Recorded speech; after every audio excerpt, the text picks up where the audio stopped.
राधे राधे, जय श्री कृष्ण। आज हम आपको बताने वाले हैं संस्कृत वर्णमाला के बारे में। तो सबसे पहले जान लेते हैं कि वर्णमाला किसे कहते हैं। वर्णमाला किसे कहते हैं? किसी भी भाषा की अपनी एक वर्णमाला होती है। तो वर्णों के व्यवस्थित एवं क्रमबद्ध समूह को वर्णमाला कहते हैं। वर्णमाला दो प्रकार की होती है, नंबर 1 स्वर और नंबर 2 व्यंजन। तो हमारी संस्कृत भाषा में भी वर्णमाला दो प्रकार की है, स्वर एवं व्यंजन। स्वर के अंतर्गत आने वाले वर्ण कौन कौन से हैं, इनको जान लेते हैं।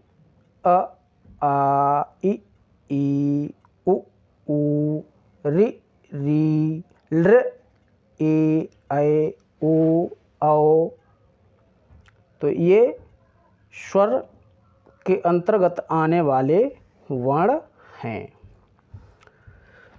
स्वर 3 प्रकार के होते हैं, नंबर 1 ह्रस्व, नंबर 2 दीर्घ, नंबर 3 प्लतु। अब हम इसी में और विस्तार से जान लेते हैं कि ह्रस्व स्वर किसे कहते हैं। कि जिन वर्णों के उच्चारण में एक मात्रा का समय लगता है उन्हें हम ह्रस्व स्वर कहते हैं। इनमें ह्रस्व स्वर कौन कौन से हैं? अ, ई, उ, री और लृ। ये ह्रस्व स्वर के अंतर्गत आने वाले वर्ण हैं।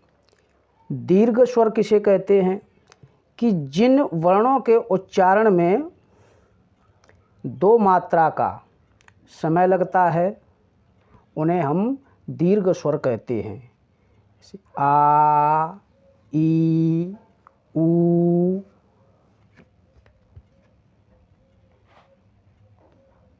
री, ए, ऐ, ओ, औ। अब नंबर 3 जान लेते हैं प्लतु। जिन वर्णों के उच्चारण में 3 मात्रा का समय लगता है उसे हम प्लतु स्वर कहते हैं। तो प्लतु स्वर में 3 मात्रा का समय लगता है, जैसे ओम देर तक बोलते हैं, 2 मात्रा से और ज़्यादा बोलते हैं। अब जान लेते हैं व्यंजन। व्यंजन को हम संस्कृत में हल भी कहते हैं। तो इनमें सबसे पहले जान लेते हैं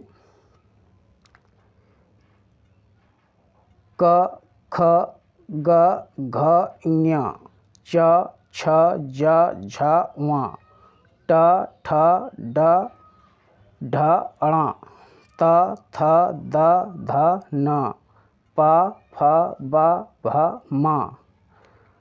का से लेकर के माँ तक ये स्पर्श व्यंजन हैं। इनकी संख्या 25 होती है। अब आते हैं अंतःस्थ व्यंजन।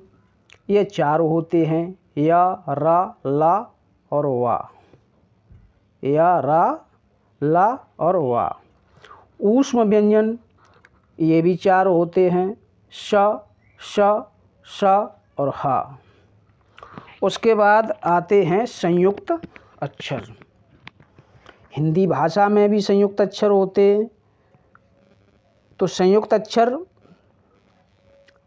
मुख्य रूप से 3 होते हैं, लेकिन चौथा एक स्र ये और है, जो हिंदी भाषा में भी दिया जाता है, संस्कृत भाषा में भी दिया जाता है। तो छे, तर, ज्ञ और स्र ये किन किन वर्णों से मिलकर के बना है? तो संयुक्त अक्षर उन्हें कहते हैं कि जो 2 वर्णों से मिलकर के बना हो। तो 6 हमारा कौन कौन वर्णों से मिलकर के बना है? क, धन, स। त्र हमारा किन किन वर्णों से मिलकर के बना है? त, धन, रा। ज्ञ हमारा बना है ज, धन, वहाँ से, और स्रा बना है स, धन, रा से। अब ये जो दिए गए हैं अंग और आहा, इन्हें हम अयोग वहा वर्ण कहते हैं। इनको संस्कृत में अ के ऊपर लगे हुए बिंदु को अनुस्वार कहते हैं और अ के आगे लगे हुए दो बिंदु को विसर्ग कहते हैं। तो इस प्रकार संस्कृत वर्णमाला में स्पर्श व्यंजनों की संख्या 25, अंतःस्थ व्यंजनों की संख्या 4, ऊष्म व्यंजनों की संख्या 4 और स्वर वर्णों की संख्या कुल 13 होती है। तो 33 और 13 मिला करके 46 वर्ण होते हैं। तो हमें आशा और उम्मीद है कि हमारा ये वीडियो कैसा लगा।